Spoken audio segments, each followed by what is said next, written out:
Yadadri drugs కేసులో అరెస్టుల పర్వం కొనసాగుతుంది. మొదట ముగ్గురిని అరెస్ట్ చేసి రిమాండ్ చేసిన పోలీసులు 24 గంటలు గడవక ముందే మరో 5గురిని అరెస్ట్ చేసి జ్యుడిషియల్ రిమాండ్కు తరలించారు. మరికొంతమంది నిందితుల కోసం ప్రత్యేక పోలీస్ బృందాలను ఏర్పాటు చేశారు.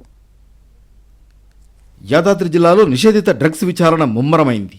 పట్టుబడిన డ్రగ్స్ యాదాద్రి నుంచి ముంబైకి తరలి వెళుతున్నట్లు పోలీసులు గుర్తించారు. పక్కా సమాచారంతో వ్యూహాత్మకంగా వ్యవహరించిన పోలీసులు డ్రగ్ డీల్స్ కు చెక్ పెట్టారు. 24 కోట్ల విలువ చేసే 120 కిలోల సింథటిక్ ఎఫెడ్రిన్, మెఫెడ్రోన్ డ్రగ్ ను స్వాధీనం చేసుకున్నారు యాదాద్రి జోన్ పోలీసులు. ఈ drugs Yadadri life sciences private limited లో తయారైనట్లు గుర్తించారు.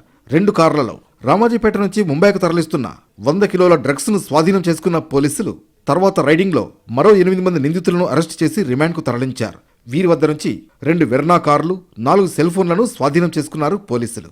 మరో 6 పరారీలో ఉన్నట్లు తెలిపారు. 3 నెలలుగా Ramajipet Sri Yadadri life sciences private limited ఫ్యాక్టరీలో ఈ నిషేధిత ఎఫెడ్రిన్, మెఫెడ్రోన్ తయారవుతున్నట్లుగా పోలీసులు గుర్తించారు. పక్కా సమాచారంతో గూడూరు టోల్గేట్ సమీపంలో రైల్వే అండర్ పాస్ వద్ద అనుమానాస్పద కార్లను వెంబడించి డ్రగ్స్ స్వాధీనం చేసుకున్నారు.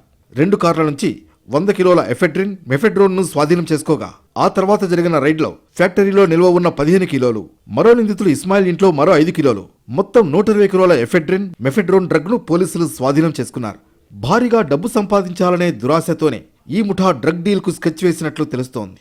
నిందితులు గడిచిన 4 ఏళ్లుగా ఢిల్లీ, ముంబైల్లో డ్రగ్స్ సరఫరా చేసినట్టు గుర్తించారు పోలీసులు. ముంబై నుంచి నెట్వర్క్ నడిపిస్తున్న వ్యక్తుల కోసం పోలీసులు గాలిస్తున్నారు. డ్రగ్స్ తయారీ కోసం కంపెనీని సాంకేతికంగా మూతపడేలా చేశారన్న అనుమానాలు వ్యక్తమవుతున్నాయి. ఏప్రిల్ నెలలోనే కంపెనీకి పొల్యూషన్ కంట్రోల్ బోర్డు అనుమతులు కూడా రద్దయ్యాయి.